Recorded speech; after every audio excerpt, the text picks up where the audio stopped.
Hi guys, welcome back. मैं हूँ दीक्षा और आज की वीडियो में मैं बात करने वाली हूँ कि किसी का कहना ये है कि दी पहले जब हमको शिव शक्ति से रिलेटेड वीडियोस दिखाई देते थे, एंजल नंबर्स, यूनिवर्सल साइन के हमको सारे वीडियोस दिखाई देते थे तो मतलब बहुत ही एक्साइटेड होते थे हम, ऐसा बहुत ही पॉजिटिव फील करते थे। लेकिन दी अब क्या हो रहा है कि इस तरीके के वीडियोस अगर सामने आते भी हैं तो कोई एक्साइटमेंट नहीं है, ऐसा लगता है कोई इंटरेस्ट ही नहीं है, डिटैच सा फील होता है। तो दी ये चीज़ हमारे साथ क्यों हो रही है? देखिए क्या होता है, जब आप किसी जर्नी में लंबे टाइम से रह रहे होते हो और एक ही एक चीज़ को आप देख रहे हो, तो स्टार्टिंग में तो कोई भी चीज़ आप देखोगे तो आपको उत्सुकता होगी, ठीक है, बहुत ज़्यादा एक्साइटमेंट होगा उस चीज़ के बारे में जानने के लिए कि ये क्यों हो रहा है मेरे साथ, क्या ये सिर्फ मेरे साथ हो रहा है या फिर और भी लोगों के साथ हो रहा है, ये किन लोगों के साथ होता है। फिर आपको धीरे धीरे चीज़ें पता चलती जाती है कि एंजल नंबर्स क्या होते हैं, ठीक है, शिव शक्ति से रिलेटेड चीज़ें किन लोगों को दिखाई देती है, ट्विन फ्लेम क्या होता है, मैनिफेस्टेशन की जर्नी क्या होती है, ठीक है, किस एंजल नंबर का क्या मीनिंग होता है, बटरफ्लाइज, यूनिकॉर्न, रेनबो वगैरह, या फिर नेचर से जुड़ी हुई ऐसी चीज़ें किन लोगों को दिखाई देती है, क्यों दिखाई देती है। इस तरीके की चीज़ें जानने जानने जानने में आपका कई सारा समय निकल जाता है। यहाँ तक कि मैं कहूँ कि 1.5-2 साल आपके समझ लो यही जानने में निकल जाएगा कि ये क्या होता है, वो क्या होता है, उसका मीनिंग क्या है, ये चीज़ मुझे क्यों दिखाई दे रही है, मेरे फैमिली में और किसी को भी दिखाई देती है क्या, ठीक है। वो चीज़ें तो हो गई, लेकिन वो चीज़ें तो ठीक है, साइन तो ठीक है, लेकिन जो आपके साथ प्रॉब्लम्स हो रही होती है वो सब प्रॉब्लम्स भी, ठीक है। तो फिर क्या होता है, ऐसी जर्नी में आप रह रहे होते हैं, इन चीज़ों को आप डेली देख रहे होते हैं, धीरे धीरे धीरे धीरे क्या होता है कि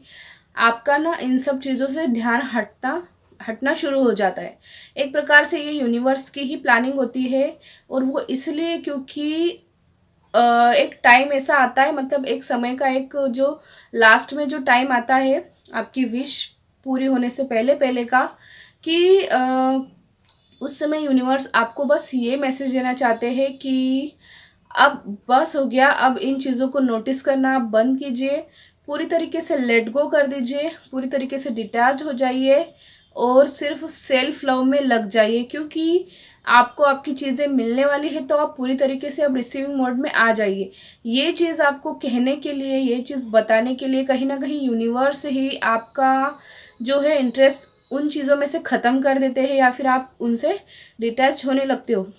मतलब होता ये है कि हम कहीं से जा रहे हैं, हमारे सामने से कोई कार जा रही है, उसकी नंबर प्लेट पर 1111 लिखा हुआ है, हमने वो नंबर देख लिया, ठीक है, कुछ फ़र्क ही नहीं पड़ा, क्योंकि हम बहुत टाइम से देख रहे हैं, बहुत टाइम से इन सब चीज़ों को देखते ही जा रहे हैं। तो आप खुद समझ सकते हो कि जिन चीज़ों को हम इतने टाइम से देख ही रहे हैं, अब उनको देखने से कोई खास फर्क नहीं पड़ता है, राइट। तो ये चीज़ होती है, और जैसा कि मैंने आपको बताया ये यूनिवर्स की प्लानिंग में भी शामिल होता है कि अब बस बहुत हुआ, बहुत चीज़ें देख ली तुमने, अपने टेस्ट को भी तुमने पास कर लिया है, अब वक्त है उन सब चीज़ों को पीछे छोड़कर आगे बढ़ने का, सेल्फ लव करने का, मूव ऑन करने का, आगे बढ़ जाने का, चीज़ों से डिटैच्ड होने का पूरा समय यही है। तो बस यही वाली वो चीज़ होती है। और देखना आप,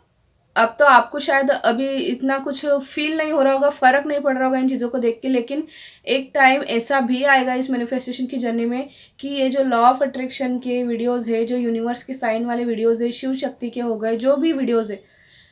आपके फ़ोन में आना भी कम हो जाएंगे, लगभग आप देखना ही बंद कर दोगे, फ़ोन ज़्यादा चलाने का मन ही नहीं करेगा, ठीक है। ये सब चीज़ें मेरे साथ हुई थी, इसलिए मैं शेयर कर रही हूँ, आप लोगों के साथ भी होगी। और आप कब आगे निकल जाओगे और कहीं ना कहीं थोड़ा बहुत अपनी विश को भूल जाओगे, आपको पता भी नहीं चलेगा। तो आई होप कि आपको आपके सवाल का जवाब मिल चुका होगा। तो मिलेंगे अगले वीडियो में, तब तक के लिए अपना ध्यान रखिएगा, बाय बाय।